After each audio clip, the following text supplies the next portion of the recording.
भले ही मेरे व्यूवर्स में एक ही पर्सन है, बट मैं उससे भी यही कहना चाहूंगी कि अगर तुम्हें लग रहा है कि तुम्हारी आवाज उठाने से क्या ही फर्क पड़ेगा, इतने लोग बोल रहे हैं काफी है, मेरी आवाज से कोई ज्यादा फर्क तो पड़ना नहीं है, तो मैं बता दूं, देश का हर एक नागरिक का यही फर्ज है कि वो आज आवाज उठाए, चाहे कोई सुने या ना सुने। वो अपना पक्ष रखे इस बात पे, परीक्षा पे, अपने फ्यूचर पे, अपने आने वाली पीढ़ी की सुरक्षा पे। बना बनाया स्वतंत्र भारत मिल गया है, तो अब इसे वापस से अस्वतंत्र तो मत बनाओ, किसी और को तो अपने हाथ की डोर मत पकड़ाओ।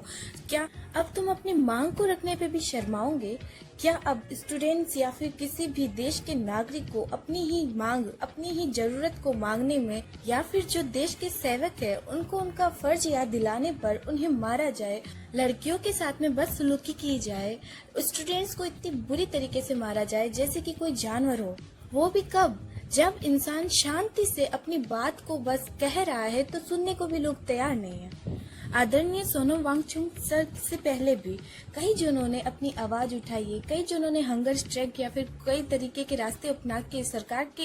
कानों तक आवाज पहुंचाना चाहा है, बट और सैडफुली कहना पड़ रहा है कि हमने अपने कई हीरे या फिर रत्नों को खोया है सरकार के अनदेखे करने की वजह से। बट इस बार के हालात थोड़े अलग लग रहे हैं। हमारी जेनजी जनरेशन कुछ न तो कुछ करके दिखा देगी,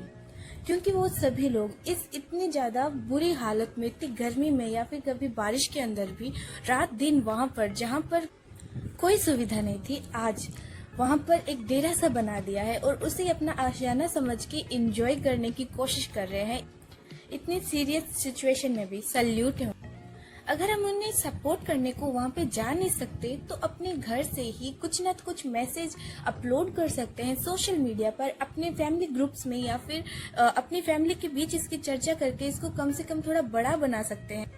क्योंकि अभी की सरकार से तो सही मुझे वो अंग्रेज लगते थे, क्योंकि कम से कम उन्होंने हमारे जो लीडर्स थे उनकी हंगर स्ट्राइक पर एक्शन लिया, और वो भी पॉजिटिव में, उनकी बात को रिस्पेक्टली सुना और उस पर जो हो सकता था उन्होंने किया, ना कि बदसलूकी से उन पे मारामारी की या फिर उनके साथ में डिसरिस्पेक्टफुली बिहेव किया। और आज जो देश की हालत है, जो हमारी स्टडीज की हालत है, एजुकेशन सिस्टम की हालत है, उसे देखते हुए एग्जाम्स देने का भी मन नहीं करता, पढ़ाई करने का भी मन नहीं। फेलोज, जेनजी फेलोज है, उनकी हालत देख के, उनके साथ में पुलिस का बिहेवियर देख के, जो कि पॉजिटिव होना चाहिए था, उनको हमारा सपोर्ट करना चाहिए था, उसका नेगेटिवली बिहेवियर देखकर बहुत ही ज्यादा बुरा लगता है। सो मैं यही कहना चाहूंगी, चाहे आपका कोई भी तरीका क्यों ना हो, बट अपनी तरीके से, अपनी जो सोच है, अपने जो विचार है इस मुद्दे के ऊपर में, क्योंकि आगे चाहे इस जो मुद्दा है उसका जो भी रिजल्ट निकले उसमें हमारा भी पार्टिसिपेट होना चाहिए। अगर हम जीत गए तो उसमें